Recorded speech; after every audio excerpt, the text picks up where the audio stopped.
तर काल आपण पार्ट 1 मध्ये बघितलं, की आपण टाईम टेबल बनवतो, 1-2 दिवस फॉलो पण करतो आणि नंतर परत बॅक टू नॉर्मल होतं आणि असं का होतं याचे आपण सायकॉलॉजिकल रिझन बघितलेत. जसं की अतिउत्साह म्हणजे आपण खूप एक्साइटमेंटनी स्टार्ट करतो, पण ती एक्साइटमेंट खूप काळ टिकू नाही शकत.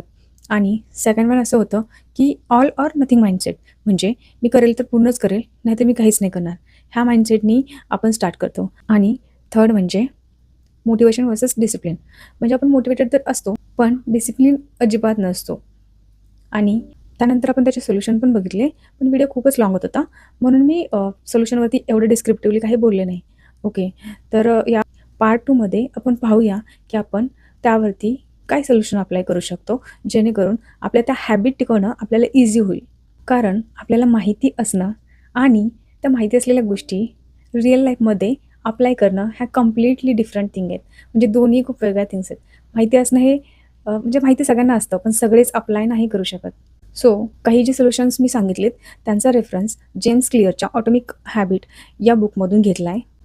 चला तर ब्रेकडाऊन करूयात आणि कुठले सोल्युशन आपण प्रॅक्टिकली अप्लाय करू शकतो ते बघूयात. तर फर्स्ट वन म्हणजे मोठं गोल नको, छोट्या हॅबिटनी सुरुवात करा. जसं की तुम्हाला एक हॅबिट बिल्ड करायची आहे. ओके. म्हणजे तुम्ही असं स्वतःच्या माइंडला असं सांगू शकता, की रोज सकाळी उठल्यावर, ब्रश केल्यावर लगेच मी 1 ग्लास पाणी गरम करून पिईल आणि हे सतत मी कंटिन्यू 8 दिवस किंवा 15 दिवस जे पण तुम्हाला वाटतं ते तुम्ही स्वतःला गोल देऊ शकता. ओके. म्हणजे इथे आपण काय करतो, की खूप मोठं असं गोल सेट नाही करत, पण एक कन्सिस्टन्सीची सवय लावतो आपण स्वतःला. ठीक आहे. सेकंड आहे आयडेंटिटी बेस्ड हॅबिट. जसं की मी माझ्या पार्ट 1 या व्हिडिओमध्ये सांगितलं होतं, की 2 पर्सन्स असतात. त्या दोघांनाही स्मोकिंगची हॅबिट असते आणि त्या दोघांना पण सोडायची असते आणि थर्ड पर्सन येतो. त्यातल्या एकाला सिगारेट ऑफर करतो. तर तो म्हणतो, की "no thanks. I am trying to quit." म्हणजे मला नकोय, मी सोडायचा प्रयत्न करतोय. म्हणजे इथे त्यांनी सिंपल असा नकार दिला. आणि जेव्हा तो थर्ड पर्सन त्या दुसऱ्या व्यक्तीकडे जातो आणि त्याला सिगारेट ऑफर करतो, तेव्हा तो दुसरा व्यक्ती म्हणतो, की "no thanks. I am not a smoker." म्हणजे इथे त्यांनी स्वतःची आयडेंटिटी चेंज केली. म्हणजे त्यांनी स्वतःला जर सांगितलं, की मी स्मोकर नाहीये. ओके. सो नेक्स्ट टाईम तो स्मोक करायचा विचारही नाही करणार. कारण त्यांनी ऑलरेडी डिक्लेअर केलं, की I am not a smoker. तसंच एक सिंपल एक्झाम्पल घ्यायचं म्हटलं, तर जेव्हा जेव्हा पण आपण रीडिंगची हॅबिट बिल्ड करत असतो, त्यावेळेस मी रीडिंग करणार आहे, हे म्हणण्यापेक्षा आय एम अ रीडर, मी एक वाचक आहे, असं म्हटलात तर ती तुमची आयडेंटिटी बेस्ड हॅबिट होईल. जेणेकरून तुमच्या मेंदूला तुम्ही हे सांगाल, की आय एम अ रीडर आणि ते त्याला ॲक्सेप्ट करायला ईझी होईल. थर्ड वन म्हणजे मोटिव्हेशनवर डिपेंड राहू नका. तुमचं एन्व्हायर्नमेंट चेंज करा. जसे की कालच्या व्हिडिओमध्ये सांगितलं, की मोटिव्हेशन हे अ, खूप वेळासाठी नसतं. ते थोड्या वेळासाठी असतं. म्हणजे आपण मोटिव्हेटेड फील करतो आणि खूप काही करायचं असं ठरवतो, पण तसं होत नाही. ते जास्त काळ टिकत नाही. ओके. तर आपण एन्व्हायर्नमेंट चेंज केलं पाहिजे. ते कसं? अगेन आपण बुक्सचं एक्झाम्पल घेऊ. जसं की तुम्हाला रीडिंगची हॅबिट बिल्ड करायची आहे, तर तुम्हाला असं वाटतं, की तुम्ही डिसिप्लिन नाही आहे. म्हणजे एकदा वाचता, परत सोडून देता.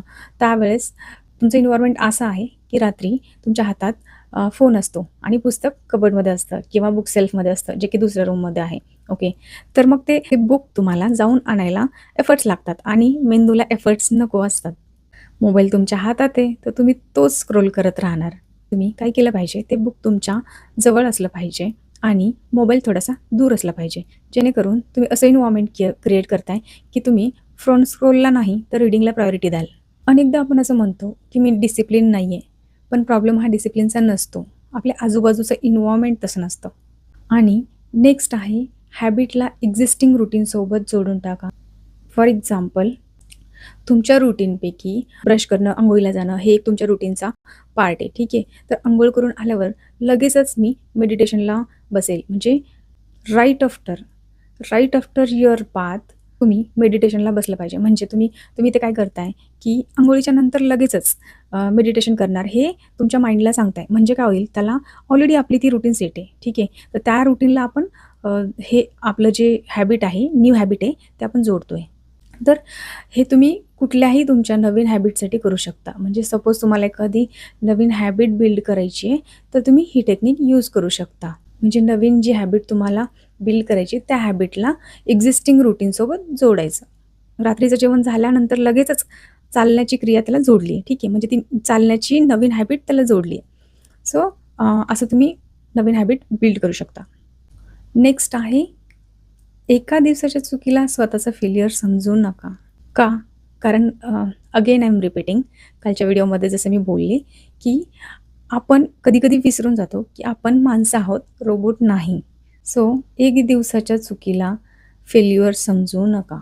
म्हणजे तुम्ही 7 दिवस कंटिन्यू एक्सरसाइज केली आणि 8व्या दिवशी तुमच्याकडनं चुकून सुटली, तर तुम्ही 9व्या दिवशी स्वतःला फेल्युअर समजून, "नाही, माझ्याकडनं काही होतच नाही," असं स्वतःला बोलून डिमोटिवेट अजिबात करू नका. कारण चुका ह्या आपल्याकडून होत असतात. फक्त तो दिवस स्किप झाला, की नेक्स्ट डेपासून परत आपण जे स्टार्ट केलं होतं, जे गोल सेट केलं होतं, त्यावरती परत वर्क करायचं. एका दिवशी बिहेवियर मिस झाल्याने आपलं हॅबिट फॉर्मेशन बिघडून जात नाही. Consistency, repetition over the period of time महत्त्वाचं आहे. आज एक काम करा.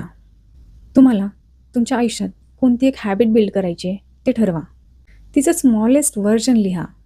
जसं की reading 2 pages, exercise 10 minutes, meditation 2 minutes, learning 20 minutes, preparation for interview 30 minutes आणि ती तुमच्या एक्झिस्टिंग रूटीनमधल्या एका गोष्टीला अटॅच करा.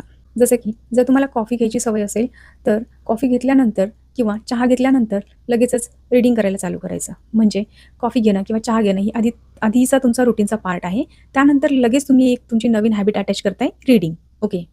किंवा जसं मी सांगितलं, रात्रीच्या जेवणानंतर, डिनरनंतर तुम्ही 10 मिनिटं वॉक करू शकता. म्हणजे रात्रीचा डिनर हा आपला एक्झिस्टिंग रूटीनचा पार्ट आहे आणि 10 मिनिटं वॉक आपण लगेचच त्यानंतर त्याला अटॅच करतोय.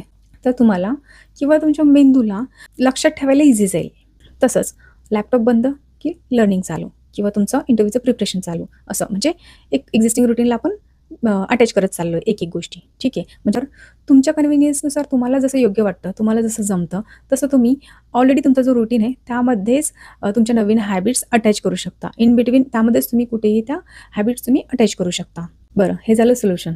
पण सगळं लाईफ एका दिवसात चेंज करण्याचा प्रयत्न करू नका. कारण पार्ट 1 मध्ये बोलल्याप्रमाणे, की आपल्या मेंदूला बदल हा अजिबात आवडत नाही. आपल्या लाईफमध्ये आपण बदल तर करायचे, पण छोटे-छोटे बदल करायचे, जेणेकरून तो एकदम असा इम्पॅक्ट होणार नाही. कारण जेव्हा आपण खूप जास्त बदल करायला जातो, अचानकपणे खूप जास्त बदल करायला जातो, त्यावेळेस होतं असं, की 1 दिवस किंवा 2 दिवस आपण खूप ओव्हर एक्साइटमेंटनी सगळं करतो, पण 2-3 दिवसानंतर आपण जैसे थे वरती येतो आणि बॅक टू नॉर्मल होऊन जातो. त्यामुळे बदल तर करायचे, पण खूप छोटे-छोटे. आपल्याला स्वतःला बदलण्यासाठी नेहमी मोठ्या-मोठ्या मोटिव्हेशनची गरज नसते. आपल्याला फक्त एक छोटीशी हॅबिट तयार करायची असते, जी आपण पुन्हा-पुन्हा करू शकतो. कारण एक दिवस खूप मोटिव्हेटेड होऊन 2 तास काम करण्यापेक्षा दररोज 10 मिनिटं स्वतःसाठी देणं खूप पॉवरफुल ठरू शकतं. पुढच्या वेळी टाईम टेबल बनवताना एक गोष्ट मात्र लक्षात ठेवा, तुम्ही तुमच्या मोस्ट मोटिव्हेटेड व्हर्जनसाठी तो रुटीन बनवू नका, तो टाईम टेबल बनवू नका. तर तुम्ही टायर्ड असतानाही तो रुटीन फॉलो करू शकाल, असा प्लॅन बनवा, असा टाईम टेबल बनवा. कारण सेल्फ इम्प्रूव्हमेंट म्हणजे एका दिवसात संपूर्ण बदलणं नाही, एका दिवसात कम्प्लिटली बदलणं असं नाही, तर पुन्हा-पुन्हा स्वतःकडं परत येणं आहे. Thank you.